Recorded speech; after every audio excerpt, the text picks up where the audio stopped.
The salvage ship moved slowly through empty space. Its engines were quiet, and its lights were low to save power. The crew had been flying for weeks without finding anything worth the fuel they burned. Old wrecks had already been stripped by others. Empty stations floated like dead bones. Hope was thin. The ship's captain, a calm woman named Lyra, watched the screen with tired eyes. Beside her stood Ronan, the engineer, who kept checking the ship's readings again and again. In the back of the bridge, a quiet pilot named Hale guided the ship with gentle movements. Then the scanner beeped. Hale leaned forward. "Something big," he said. "Very old, no transponder, no movement." Lyra straightened. "Show it." The image formed slowly. A long ship, dark and scarred, drifting near a dead star. Its shape was strange. Not like modern human ships, not like alien ones either. It looked heavy, built to survive punishment rather than speed. Ronan frowned. "That design, I have never seen it." Lyra nodded. "Neither has anyone alive." They moved closer. As they did, strange readings appeared. The ship was still powered, but barely. Life support was active in one small section. That made no sense. No ship could survive this long without maintenance. "Could be a trap," Hale said. "Or a miracle," Lyra replied. They docked carefully. The airlock of the old ship opened on its own, as if it had been waiting. Inside, the halls were dark, but emergency lights still glowed faintly. The walls were thick. The metal was scratched and burned, marked by weapons far stronger than anything used today. Ronan touched the wall. "This hull is layered," he said. "Too strong for its age. Whoever built this expected war." They moved deeper until they reached a sealed door. Symbols were carved into it. Some were human letters but twisted and old. Others were warnings in unknown forms. The ship's translator struggled. "Partial match," the system said. "Warning, containment, do not open." Lyra took a slow breath. "Life signs." "One," Ronan said. "Human?" That word filled the hallway with silence. "A human?" Hale asked. "From when?" "Older than records," Ronan replied. They worked for hours to open the door without forcing it. When it finally slid aside, cold air spilled out like fog. Inside was a cryo chamber. Thick glass, heavy locks. Inside floated a man. He looked weak, thin, pale. His hair was dark, cut short. His body showed old scars. His eyes were closed. "He is just a man," Hale said softly. "Why all this?" Ronan checked the system. "Cryo level is extreme. This tech is beyond us. It is still running perfectly." Lyra noticed something else. The ship's lights dimmed and brightened in slow rhythm, almost like breathing. "Bring power from our ship," she said. The moment the cable connected, the old ship reacted. Screens flickered. Systems came online by themselves. The cryo chamber made a low sound. "He is waking up," Ronan said. "No," Lyra whispered. "We did not tell it to." The cryo fluid drained. The man inside took a slow breath. The ship shook gently, not from engines, but from something deeper. The glass slid open. The man fell forward but did not hit the floor. He stopped in midair as if held by unseen hands, then slowly lowered himself down. Gravity shifted slightly, just enough for everyone to feel it. He opened his eyes. They were calm, not confused, not afraid. He looked around the room and then at the crew. His voice was quiet but clear. "You should not have woken me." Alarms sounded on the salvage ship. Doors locked. Control systems froze. Ronan shouted, "I did not do that." The man stood fully now. He was taller than expected. Stronger than he looked. Lyra raised her hands. "We did not know," she said. "We thought you were lost." He studied her face for a long moment. "Lost," he repeated. "Yes, that is one word for it." He took a step forward. The floor did not creak, it bent. Hale felt pressure in his chest like deep water. "What are you?" Hale asked. The man looked at him. "Human." "That is not possible," Ronan said. "Humans today cannot do this." The man turned his gaze to the walls. Screens lit up. Old data scrolled fast, too fast to read. "Humans today are resting," the man said. "I am from when we could not." Outside, the dead star flared briefly, reacting to energy it should not feel. Lyra swallowed. "What is your name?" He paused. "Names change, I have had many. This one will do, I am Iron." The ship's AI tried to speak, then went silent. Ronan backed away slowly. "The ship is obeying him," Iron nodded. "It was built to." Lyra forced herself to stand firm. "We will return you to Cryo," she said. "We did not mean harm." Iron looked at the open chamber. "It is too late," he said. "The signal has already gone out." "What signal?" Hale asked. Iron did not answer. He walked past them, touching the wall lightly. Systems repaired themselves as he passed. Power levels rose. He stopped near a window and looked into space. "This era feels quiet," he said. "That means danger is close." Suddenly, a new alarm sounded. An unknown ship jumped into the system, then another. Hale checked the scanner. Armed patrols, not friendly. Lyra turned to Iron. "They will take you," she said. "They will not understand." Iron closed his eyes for a moment. The pressure increased, then it vanished. "They already know," he said. "That is why I was sealed." The patrol ships moved closer, weapons charging. Iron turned back to the crew. His face showed no anger, only tired resolve. "I asked for sleep," he said. "You gave me waking." The doors of the old ship sealed completely. The salvage crew realized too late that they were standing inside a machine built around a single human, and he had just begun to remember who he was. The salvage ship floated quietly with its new, powerful passenger. Iron moved through the corridors with a calm, steady pace. The crew followed him at a distance. Each step he took seemed to command the ship itself. Lights adjusted automatically, doors opened before he reached them, and systems hummed smoothly, more alive than they had been in centuries. Lyra could not stop staring. She had seen strange ships before, strange technology, but nothing like this. One human in a cryo chamber had awakened what felt like a whole living world. She swallowed and tried to speak. "Iron, we need to know who you are. Why were you in cryo? What kind of human are you?" Iron stopped near the main observation window. He looked at the stars beyond. "Long ago, humans fought wars you do not even know existed. Wars against threats far beyond this galaxy. I was one of the few left standing when my people decided it was safer to sleep than to die." Ronan frowned. "You mean we were wrong to think humans are weak now?" Iron turned slowly, his eyes sharp but not angry. "Humans today are resting, that is all. They are not weak. They are sleeping until the galaxy needs them again." Hale stepped closer. "Sleeping? For how long?" "Longer than your calendars can measure," Iron said. "I am from the time when humans were feared, when humans could survive anything and overcome everything. I have been kept in stasis so that the galaxy would forget the truth." The crew was silent. The weight of his words sank into the room. Outside, one of the patrol ships moved closer. Its sensors swept the area aggressively. The salvage crew tensed. "They are coming," Lyra whispered. Iron nodded. "I can stop them, but you must trust me." Ronan shook his head. "Stop them? We do not know if you are safe.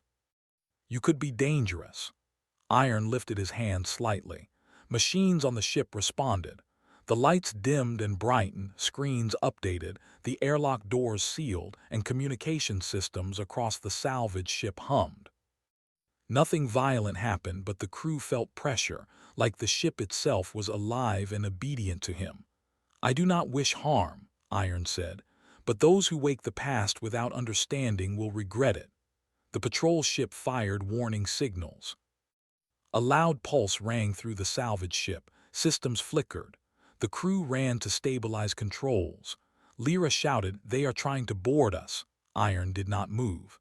His hand rose slightly, fingers barely lifting. Every weapon on the patrol ship powered down. Engines stalled. The ship's shields lowered as if it recognized him as a friend, though it had never seen him before. Hale stared in shock. What did you do?" Iron's voice was calm. "I reminded them who humans once were. I reminded their machines of authority they cannot defy. They will not attack unless they want to destroy themselves." Ronan whispered. "You mean they are afraid of you?" Iron looked at him and nodded. afraid of what they do not understand, afraid of a human who has seen what their technology cannot survive. The patrol ships hesitated. For a moment, silence filled the space between the stars. Then the ships retreated slowly, leaving the salvage crew alone. Lyra exhaled, trembling. How can one man do this? Iron's eyes softened. I do not seek war. I do not seek power. I am here to ensure humans survive. That is all. The galaxy may learn to fear us, but it is not yet time to fight. Ronan leaned against the wall, exhausted. Then why wake you at all? We thought we were helping you. We thought you were just another relic. Iron walked past him. I was not meant to be found, not yet, but the galaxy moves faster than it used to. Signals reached far corners of space. Curiosity, greed, fear, they have awakened me. That is why you found me. Hale stared at the patrol ships retreating into the distance.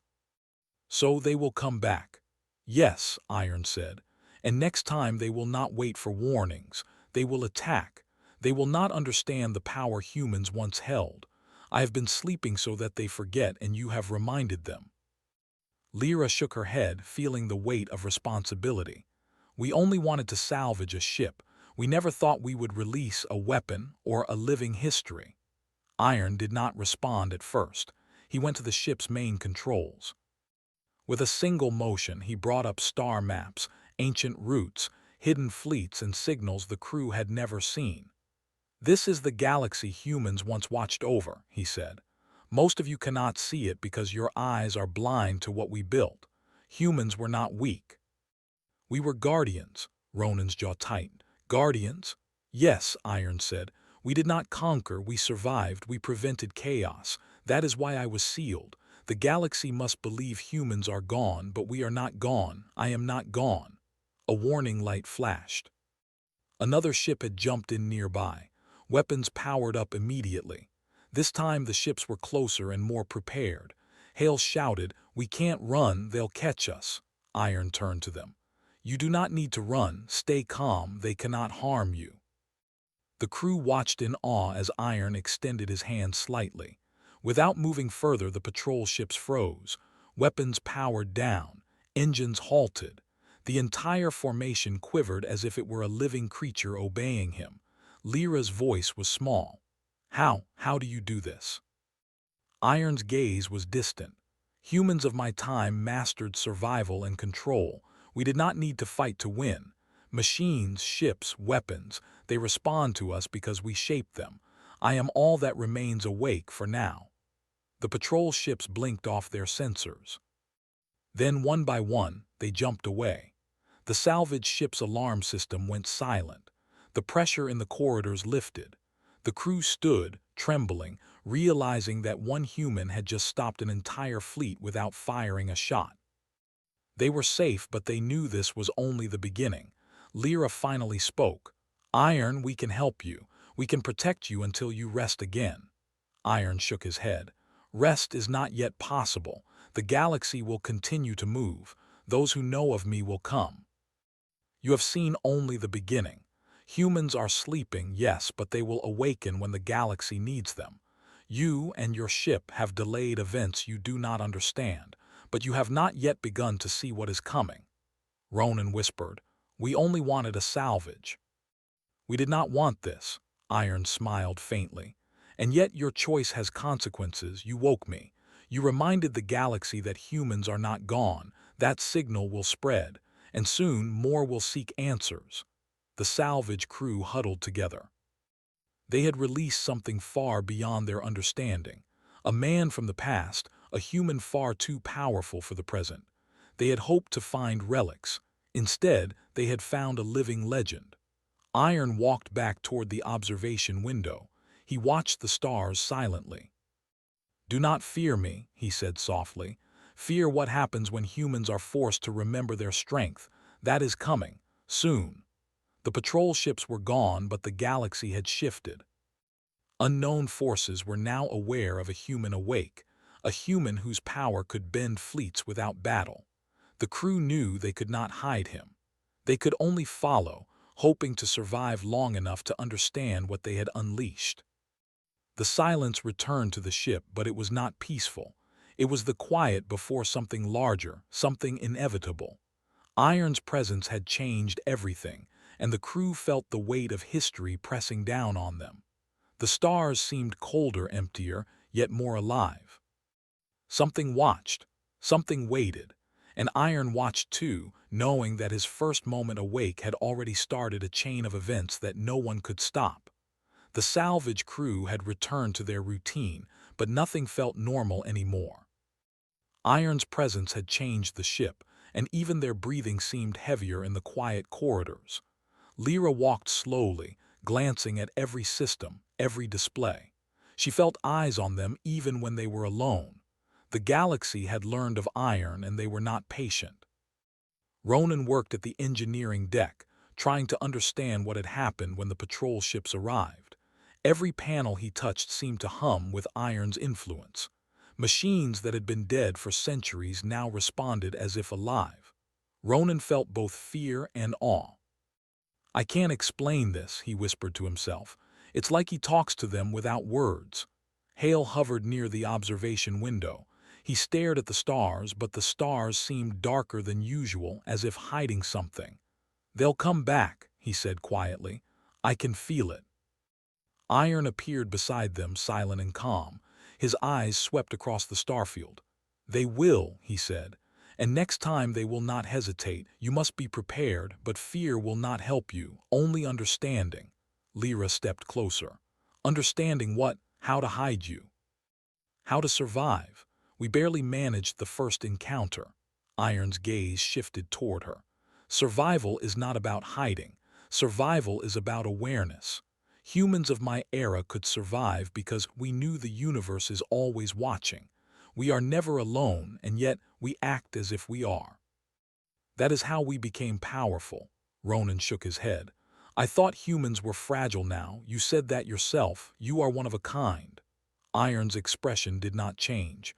"Humans are sleeping. You forget that history does not die, it waits. I am the reminder. And reminders are dangerous." Hale's hands shook slightly. "If they come, what will we do? We have no weapons, no fleet, nothing." Iron turned, walking toward the bridge. "Weapons are not the solution. They never were. We used knowledge, control, and will. That is enough." Before they could ask what he meant, a signal blinked on the main console. Unknown ships had entered the system. Faster, better armed, and clearly hostile. They did not wait this time. The ship's alarm screamed. The crew scrambled. Lyra shouted orders, but the usual panic of battle did not match the fear she felt. This was different. This was personal. Iron stood silently, hands at his side. He looked at the approaching ships and then at the crew. "Do not interfere," he said. "Step back and watch." Ronan hesitated. "Watch, they'll kill us." Iron raised a hand. Nothing moved at first. Then the ship itself responded. Engines slowed, lights dimmed, doors locked, systems aligned. The patrol ships halted as they approached. Their weapons systems froze. Every sensor reading went haywire. Hale's voice trembled. "They're stopping because of him?" Iron nodded. "Because of who humans were, who I am. They cannot fight what they do not understand." One ship tried to fire, and the weapon disintegrated mid-beam. Another tried to board, but the airlock would not open. Iron walked slowly along the corridor, and with each step the ship seemed to bend reality around him. Gravity shifted, power realigned, energy flowed where it was needed most. The crew could only stare, frozen. Lyra's mind raced. "How can one man do this? It's impossible." Iron stopped and looked at her. "Humans of my time were not limited by what is easy to believe. We shaped the universe to survive. That skill is encoded into me. I am not trying to hurt them, but if they force my hand, the consequences will be greater than anyone can imagine." Ronan swallowed hard. "You're saying if they attack, they could die just like that?" Iron's eyes were calm. "Not only them, collateral is possible. The galaxy does not like to forget humans, and neither do I." The patrol ships withdrew slowly, sending warnings that they would return. Iron watched them leave. "They will return with more, and they will not come with patience this time." Lyra turned to him. Then what do we do? We cannot fight fleets. We cannot hide from them forever. Iron's gaze shifted back to the stars. We wait for the right moment, and we learn. Knowledge and control will protect you more than weapons. Fear is useless. Hale shook his head. I don't know if I can do this. They will come back and we will be sitting ducks. Iron smiled faintly. You are not sitting ducks. You are witnesses. You have seen the truth. That is the first step. The crew spent the next hours repairing systems, checking for hidden trackers, and trying to understand what had happened. Iron did not rest, moving through the ship silently, touching panels, reading data, and speaking to systems in a language the crew could not understand. Machines responded instantly. Ship functions improved. Power efficiency increased. It was as if the ship itself had become alive. Ronan leaned against a console. I have never seen anything like this. He is human but not human. Lyra nodded, exhaustion written on her face. He is what humans once were, what humans can be. Hale added quietly, and what the galaxy will learn to fear.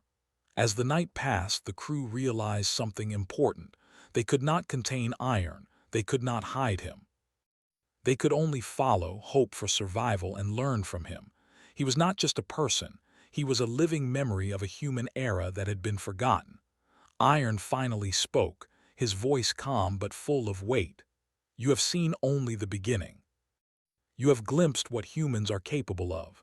Do not underestimate the galaxy's response. And do not fear. Survival will come from understanding, not from fleeing. Outside, the stars seemed to tremble with silent anticipation. The galaxy had been reminded that humans were not gone, and that reminder was dangerous. The crew gathered together, exhausted but aware of the truth. They had unlocked a force far greater than any weapon. They had released a human far too powerful for the present age. And now there was no turning back. For the first time, they understood what Iron had meant. Humans were sleeping, yes, but those who had awakened could shape the universe without firing a shot, and the galaxy would never forget that again. The galaxy had begun to shift in ways the crew could not fully understand. News of a human awake spread faster than light through signals, reports, and sightings. The salvage ship felt the pressure of attention from distant systems, and every star seemed to hold eyes watching them. Iron moved through the ship quietly, yet with purpose, as if he already knew the threats coming. Lyra, Ronan, and Hale gathered in the main deck. The silence between them was heavy, filled with anticipation and fear. They had seen the power of Iron, had watched entire patrol ships freeze with nothing more than his presence. And yet, they knew the galaxy would not let this stand. The first wave had been cautious, but the next would not be. Ronan checked the scanners for the 10th time. They're coming, he said finally. Much bigger fleets this time, more prepared, more deadly. Iron appeared behind them, calm as ever. His eyes scanned the starfield. Yes, they have learned, they have no patience, but fear is their weakness, not mine. Hale's voice was tense. We can't run. We have nowhere to go that they won't follow. Iron turned to face them. Running is useless. They will find you. That is why I will act. You will not need to run. You will need to observe. The first ships arrived. They were massive, older warships upgraded with the latest technology. Their weapons glowed with lethal intent. Communication signals demanded surrender, offering no negotiation. The galaxy had forgotten humans, but it remembered power, and it sought to dominate what it did not understand. Iron walked to the observation window. He did not raise his voice, did not threaten. He simply looked. The massive ships hesitated. Sensors misread, engines fluctuated, weapons powered down without command. The fleet began to lose cohesion. The crew gasped. Lyra whispered, "How is he doing this?" Iron's voice was quiet but firm. "This is not violence. This is awareness. I am human, yes, but I am also a legacy. The galaxy does not comprehend that humans were once the guardians. They believe they can attack. They will not realize until it is too late." Ronan shook his head, feeling both awe and fear. One man against an entire fleet.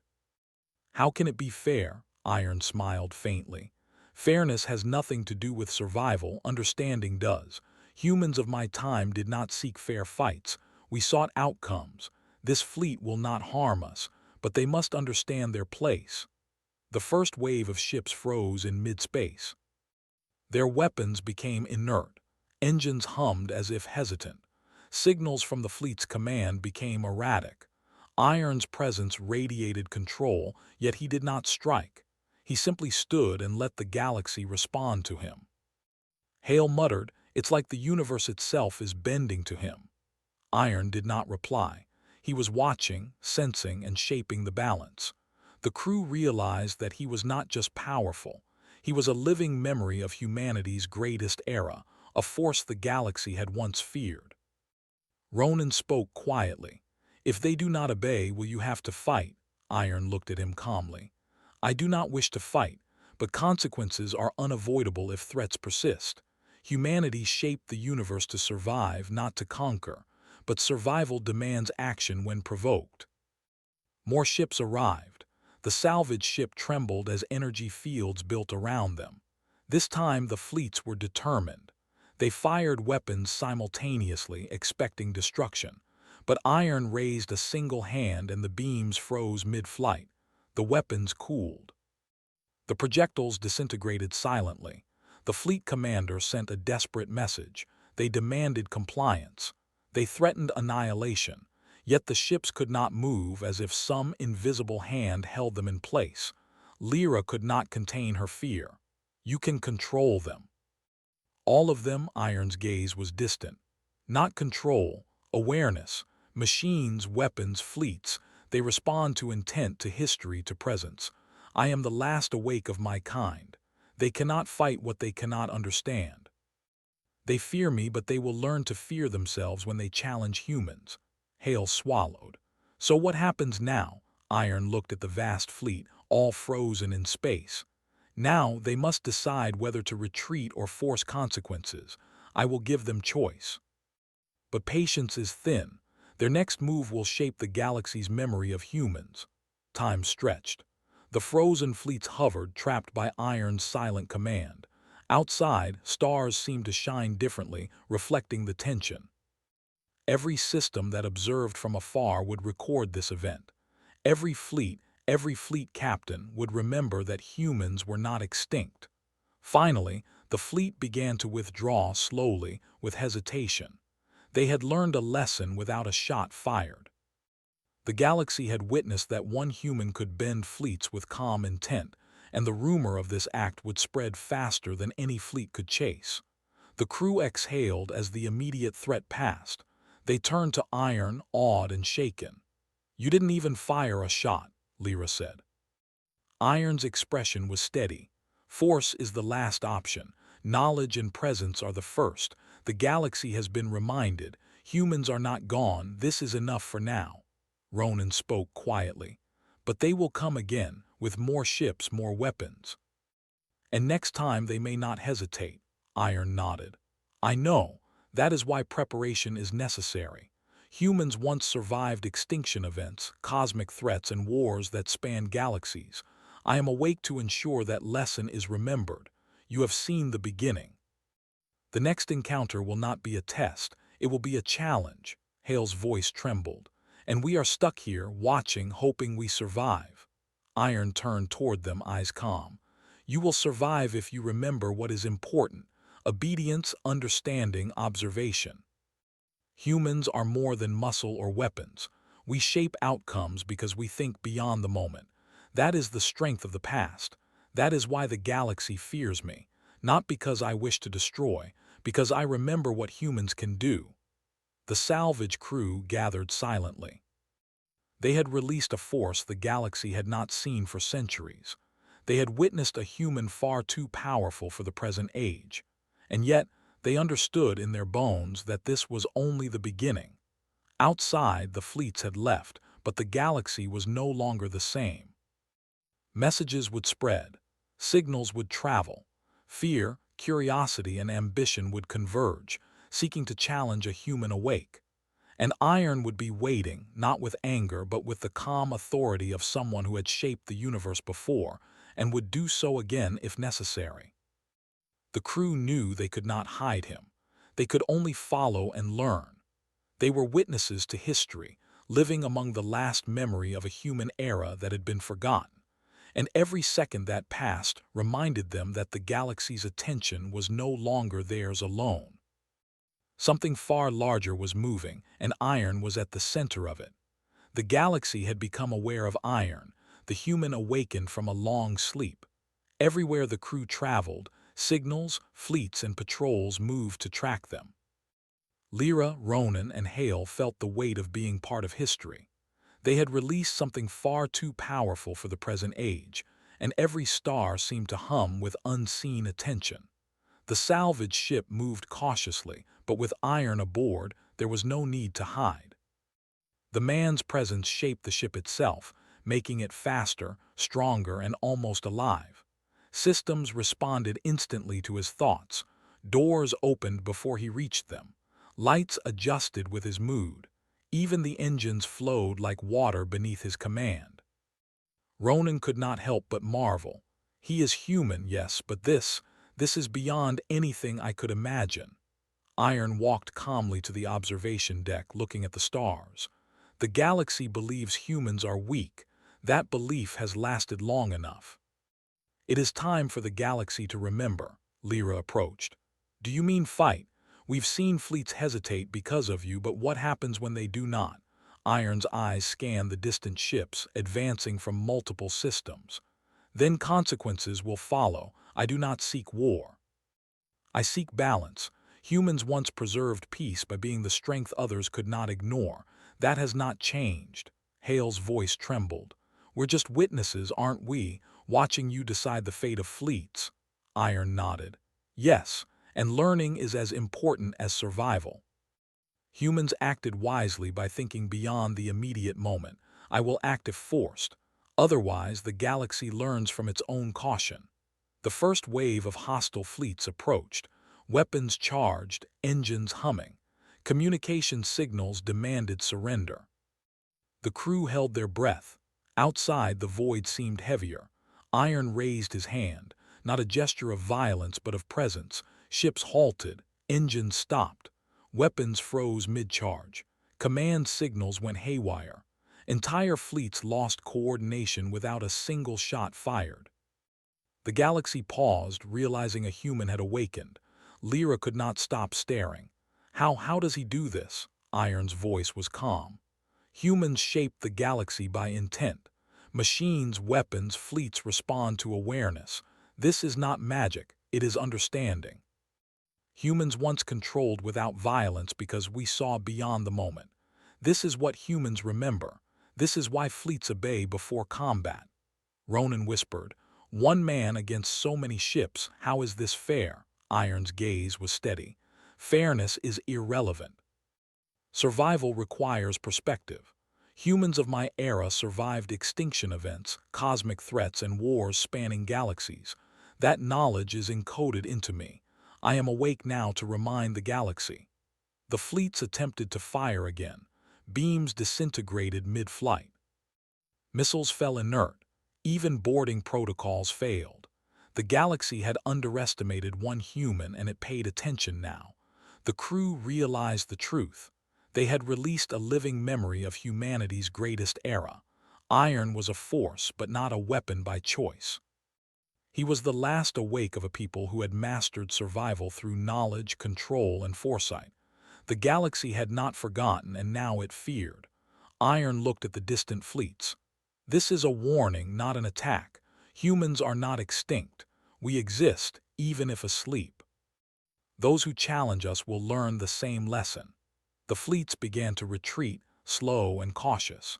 Communication signals repeated warnings, yet no weapons fired. The galaxy would remember this encounter for generations. Humans had returned not in numbers but as a single living testament to their past power. Lyra exhaled. It's over for now. Iron turned to the crew. It is never over. Awareness spreads. Curiosity, fear, and ambition follow. You have seen the beginning. The next encounters will be more determined, but humans will endure as we always have. Hale nodded slowly. And we are just witnesses to history. Yes, Iron said. Witnesses, learners, and preservers. Your role is to survive, observe, and understand. The galaxy now knows humans are awake. That knowledge changes everything. The crew realized the weight of what they had done. They had awakened a human far too powerful for the present era. They had released a living legend, a force the galaxy would not forget. And the stars themselves seemed to shift in acknowledgement. Iron walked toward the observation window, looking at the stars, quiet and calm. One human is awake, and it is enough to remind the galaxy of its place. More will awaken when the time is right. Until then, humans are sleeping, observing, and waiting. Patience is as strong as power. Outside, the fleets retreated. Silence returned to the stars, but it was a tense, watchful silence. The galaxy would remember this moment. Stories, signals, and whispers would spread across systems, alerting every species that humans were no longer gone. The crew looked at Iron, understanding at last that he was not just a man. He was history, memory, and power embodied. They had released a force that could shape fleets without firing a shot, control systems without touching them, and remind the galaxy of humans' true nature. The salvage ship moved onward, carrying Iron and his witnesses through a galaxy forever changed. And for the first time, the crew realized that their place was not to fight, but to learn, survive, and record what they had seen. The last awake human had returned, and with him, the memory of humanity's strength. The galaxy would never forget again.